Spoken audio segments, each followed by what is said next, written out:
हरे कृष्णा। जो अप्सराओं की माता है वह भी गर्भ को पकड़ लेती है, जिससे बुद्धिमान मनुष्य कहते हैं कि अमुक स्त्री का गर्भ नष्ट हो गया। गर्भिणी स्त्री के अंदर प्रवेश करके वह ये कृत्य करती हैं। लाल सागर की कन्या का नाम लोहितायनी है, जिसे स्कंद की धाय बताया गया है। उसकी कदम्ब वृक्षों में पूजा की जाती है। जैसे पुरुषों में भगवान रुद्र श्रेष्ठ हैं, उसी प्रकार स्त्रियों में आर्या उत्तम मानी जाती है। आर्या कुमार कार्तिकेय की जननी है। लोग अपने अभीष्ट की सिद्धि के लिए उनका उपर्युक्त ग्रहों से पृथक पूजन करते हैं। इस प्रकार मैंने ये कुमार संबंधी महान ग्रह बताए हैं। जब तक 16 वर्ष की अवस्था ना हो जाए तब तक ये बालकों का अमंगल करने वाले होते हैं। जो मातृगण और पुरुष ग्रह बताए गए हैं उन सब को समस्त देहधारी मनुष्य सदा स्कंद ग्रह के नाम से जाने। स्नान, धूप, अंजन, बलिकर्म, उपहार अर्पण, स्कंद देव की विशेष पूजा करके इन स्कंद ग्रहों की शांति करनी चाहिए। राजेंद्र, इस प्रकार पूजित तथा विधिवत पूजन द्वारा अभिवंदित होने पर सभी ग्रह मनुष्य का मंगल करते हैं और उन्हें आयु तथा बल देते हैं। अब मैं भगवान महेश्वर को नमस्कार करके उनके ग्रहों का परिचय दूंगा, जो 16 वर्ष की अवस्था के बाद मनुष्यों के लिए अनिष्ट कारक होते हैं। जो मनुष्य जागते या सोते में देवताओं को देखता है और तुरंत पागल हो जाता है, उसे कष्ट देने वाले ग्रह को देव ग्रह कहते हैं। जो मनुष्य बैठे बैठे या सोते समय पितरों को देखता है, शीघ्र पागल हो जाता है, उस बाधा देने वाले ग्रह को पितृग्रह जानना चाहिए। जो सिद्ध पुरुषों का अनादर करता है और क्रोध में आकर वे सिद्ध पुरुष उसे शाप दे देते हैं, जिस कारण वो पागल हो जाता है, उसे सिद्ध ग्रह की बाधा प्राप्त होती है, ऐसा समझना चाहिए। जो विभिन्न सुगंधों को सूंघता और रसों का आस्वादन करता है एवं तत्काल उन्मत्त हो उठता है, उस पर प्रभाव डालने वाले ग्रह को राक्षस ग्रह जानना चाहिए। भूतल पर जिस मनुष्य में दिव्य गंधर्वों का प्रवेश होता है, वह शीघ्र ही उन्मादग्रस्त हो जाता है, उसे गांधर्व ग्रह की बाधा समझनी चाहिए। जिस मनुष्य पर सदा पिशाच चढ़े रहते हैं, वह पागल सा हो जाता है, अतः वह पिशाच ग्रह की बाधा है। कालक्रम में जिस पुरुष में यक्षों का आवेश होता है, उसे भी पागल होते देर नहीं लगती, उसे यक्ष ग्रह की बाधा मानी जाती है। जिस देहधारी का चित्त वात पित्त कफ नामक दोषों से कुपित होने से अपनी संज्ञा खो बैठता है, वह शीघ्र ही विक्षिप्त हो जाता है, जिसकी वैद्यक शास्त्र के अनुसार चिकित्सा करानी चाहिए। जो घबराहट, भय और घोर वस्तुओं के दर्शन से ही तत्काल पागल हो जाता है, उसके अच्छे होने का उपाय केवल उसे सांत्वना देना है। कोई ग्रह क्रीड़ा विनोद की, कोई भोजन की, कोई कामोपभोग की इच्छा रखता है। इस प्रकार ग्रहों की प्रकृति 3 प्रकार की है। जब तक 70 वर्ष की आयु पूरी होती है, तब तक ये ग्रह मनुष्यों को सताते हैं। उसके बाद वे सभी देवधारी ज्वर आदि रोग ही ग्रहों के समान सताने लगते हैं। जिससे अपनी इंद्रियों को सब ओर से समेट लिया है, जो जितेंद्रिय, पवित्र, नित्य आलस्य रहित, आस्तिक और श्रद्धालु है, उस पुरुष को ग्रह कभी नहीं छेड़ते हैं, उसे दूर से त्याग देते हैं। राजन, इस प्रकार मैंने मनुष्यों को जो ग्रहों की बाधा प्राप्त होती है, उसका संक्षेप से वर्णन किया है। जो भगवान महेश्वर के भक्त हैं, उन मनुष्यों को भी ये ग्रह नहीं छूते हैं। इस प्रकार महाभारत वन पर्व के अंतर्गत मार्कंडेय समस्या पर्व में अंगिरा उपाख्यान के प्रसंग में मनुष्यों को कष्ट देने वाले ग्रहों के वर्णन से संबंध रखने वाला 230वां अध्याय पूर्ण हुआ।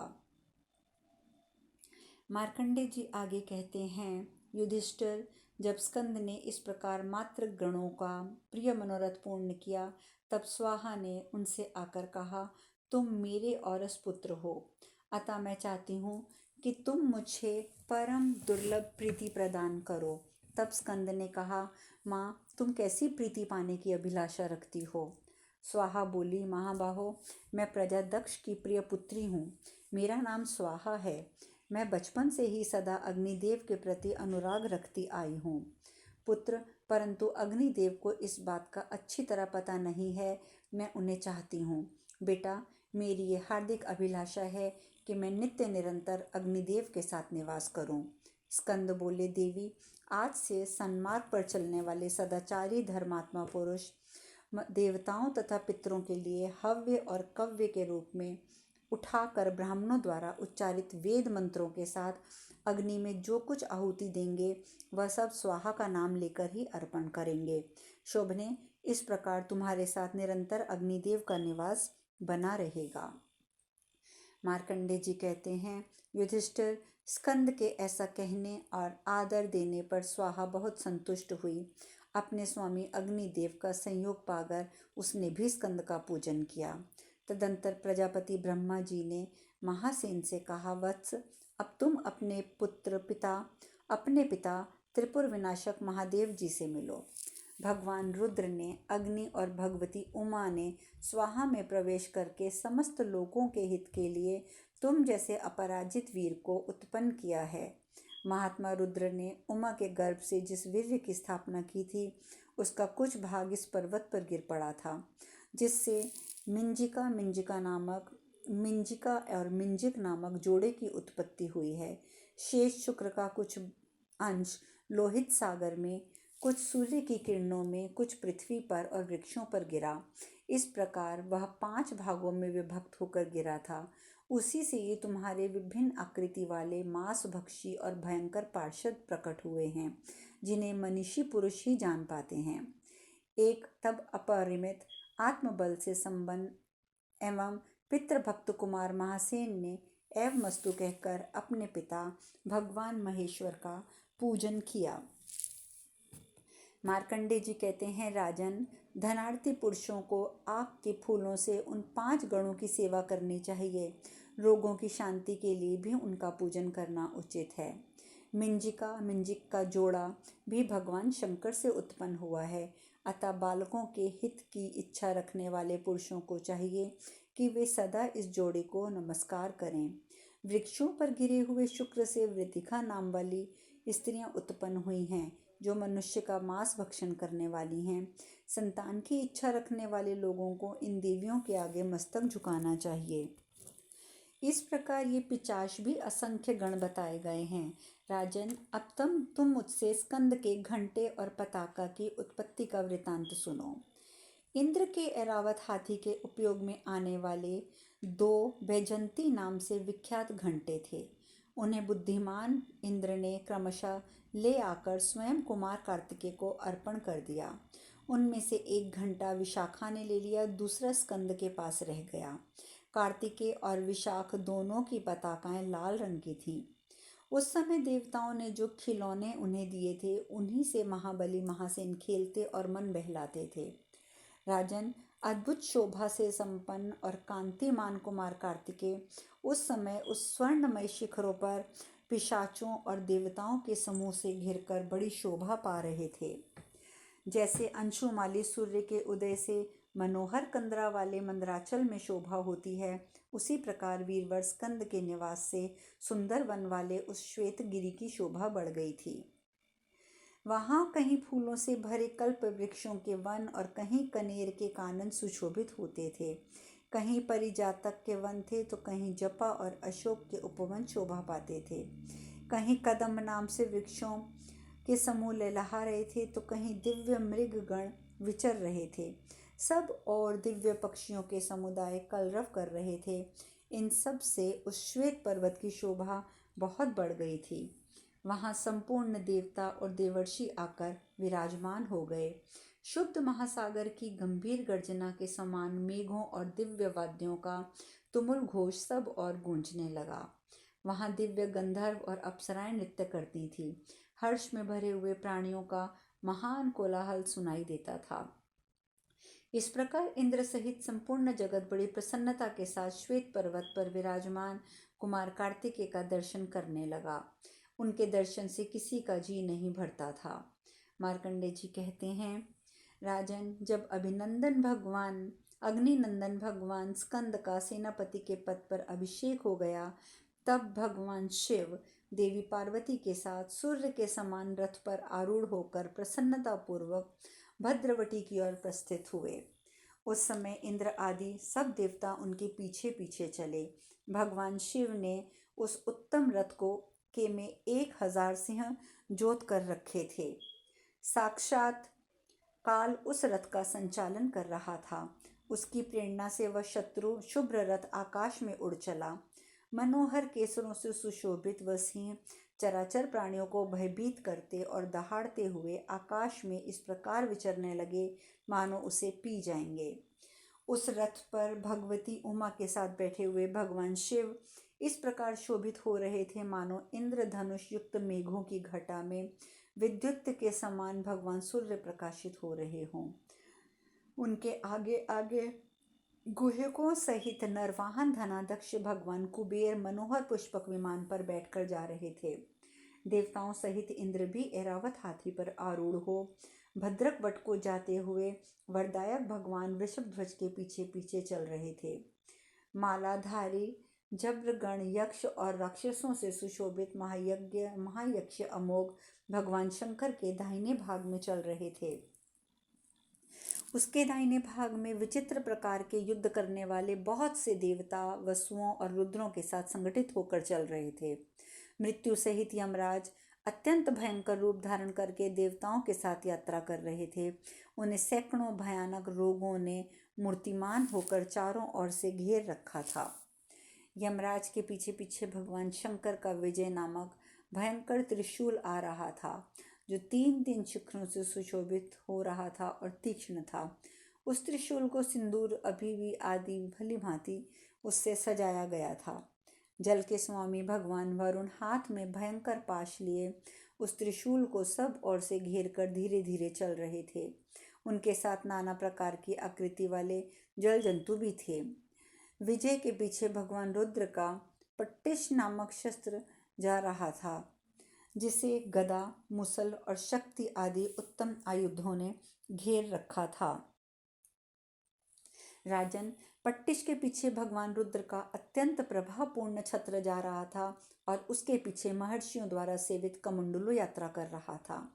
कमंडलों के दाहिने भाग में जाते हुए तेजस्वी दंड की बड़ी शोभा हो रही थी। उसके साथ भृगु और अंगिरा आदि महर्षि थे और देवता भी बार बार उसका पूजन करते थे। इन सब के पीछे उज्जवल रथ पर आरूढ़ हो रुद्रदेव यात्रा करते थे, जो अपने तेज से संपूर्ण देवताओं का हर्ष बढ़ा रहे थे। रुद्र के पीछे देवता, ऋषि, देवता, गंधर्व, नाग, नदियां, गहरे जलाशय, अप्सराएं, नक्षत्र, ग्रह, देवकुमार सभी चल रहे थे। मनोहर रूप और भांति भांति की आकृति धारण करने वाली बहुत सी सुंदर स्त्रियां फूलों की वर्षा करती हुई भगवान रुद्र के पीछे पीछे जा रही थी। पिनाकधारी भगवान शंकर को नमस्कार करके परंजय भी उनके पीछे पीछे चल दिए। चंद्रमा ने उनके मस्तक पर श्वेत छत्र लगा रखा था। राजन, वायु, अग्नि, चंवर लेकर दोनों ओर खड़े थे। तेजस्वी इंद्र समस्त राज ऋषियों के साथ भगवान वृषभध्वज की स्तुति करते हुए उनके पीछे पीछे जा रहे थे। इंद्र आदि देवता सेना के मुहाने पर उपस्थित हो भगवान शिव के आदेश का पालन करते थे। एक राक्षस ग्रह सेना का झंडा लेकर आगे आगे चलता था। भगवान रुद्र का सखा यक्षराज पिंगल देव, जो सदा शमशान में ही उनकी रक्षा के लिए निवास करता था और संपूर्ण जगत को आनंद देने वाला था, उस यात्रा में भगवान शिव के साथ था। इन सबके साथ महादेव जी सुखपूर्वक भद्रवट की यात्रा कर रहे थे। वे कभी सेना के आगे रहते, कभी पीछे, उनकी कोई निश्चित गति नहीं थी। मरण धर्मा मनुष्य इस संसार में सत्कर्मों द्वारा रुद्रदेव की पूजा करते हैं। इन्हीं को शिव, ईश, रुद्र और पितामह कहते हैं। लोग नाना प्रकार के भावों से भगवान महेश्वर की पूजा किया करते हैं। इस प्रकार ब्राह्मण हितैषी देव सेनापति कृतिकानंदन स्कंद भी देवताओं की सेना से घिरे हुए देवेश्वर भगवान शिव के पीछे पीछे चले जा रहे थे। तदंतर महादेव जी ने कुमार महासेन से यह उत्तम बात कही, बेटा, तुम सदा सावधानी के साथ मारुत स्कंद नामक देवताओं के 7वें व्यू की रक्षा करना। स्कंद बोले, प्रभो, मैं 7वें व्यूह मारुत स्कंद की अवश्य रक्षा करूंगा। इसके सिवा और भी जो कुछ मेरा कर्तव्य है उसके लिए भी आप मुझे शीघ्र आज्ञा दीजिए। रुद्र ने कहा, पुत्र, काम पड़ने पर तुम सदा मुझसे मिलते रहना। मेरे दर्शन से और मुझ में भक्ति करने से तुम्हारा परम कल्याण होगा। मार्कंडे जी कहते हैं, राजन, ऐसा कहकर भगवान महेश्वर ने कार्तिकेय जी को हृदय से लगाकर विदा किया। स्कंद के विदा होते ही बड़ा भारी उत्पात होने लगा। महाराज, सहसा समस्त देवताओं को मोह में डालते हुआ नक्षत्रों सहित आकाश प्रज्वलित हो उठा। समस्त संसार अत्यंत मूढ़ सा हो गया था। पृथ्वी हिलने लगी, उसमें घड़घड़ाहट पैदा हो गई। सारा जगत अंधकार में मग्न सा जान पड़ता था। उस समय ये दारुण उत्पात देखकर भगवान शंकर, महाभागा, उमा, देवगण और महर्षिगण सभी क्षुब्ध हो उठे। जिस समय वे सब लोग मोहग्रस्त हो रहे थे, उसी समय पर्वतों और मेघालयों के समान दैत्यों की विशाल और भयंकर सेना दिखाई दी। वह नाना प्रकार के अस्त्र शस्त्रों से सुसज्जित थी। उसके सैनिकों की संख्या गिनी नहीं जा सकती थी। वह भयंकर वाहिनी अनेक प्रकार की बोली बोलती हुई भीषण गर्जना कर रही थी। उसने रणभूमि में आकर देवताओं और भगवान शंकर पर धावा बोल दिया। दैत्यों ने देवताओं के सैनिकों पर कई बार बाणों की वर्षा की। शिलाखंड, प्रास, खड्ग, परिद, गदाओं से लगातार प्रहार हो रहा था। इस प्रकार भयंकर अस्त्रों की मार से देवताओं की सेना क्षण भर में ही भाग चली। सारे सैनिक युद्ध से विमुख दिखाई देते थे।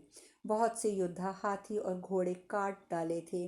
असंख्य आयुध और बड़े बड़े रथ टूट गए थे। इस प्रकार दानवों द्वारा पीड़ित हुए देवताओं की सेना युद्ध से विमुख हो गई थी। जैसे आग समूचे वन को जला देती है, उसी प्रकार असुरों ने देवताओं की सेना में भारी मारकाट मचा दी। बड़े बड़े वृक्षों से भरे हुए वन का अधिकांश भाग जल जाने पर उसकी जैसी दुर्वस्था दिखाई देती है, उसी प्रकार दैत्यों की अस्त्राग्नि में अधिकांश सैनिकों के दग्ध हो जाने के कारण वह देव सेना धाराशायिनी हो रही थी। शेष कथा कल। हरे कृष्णा।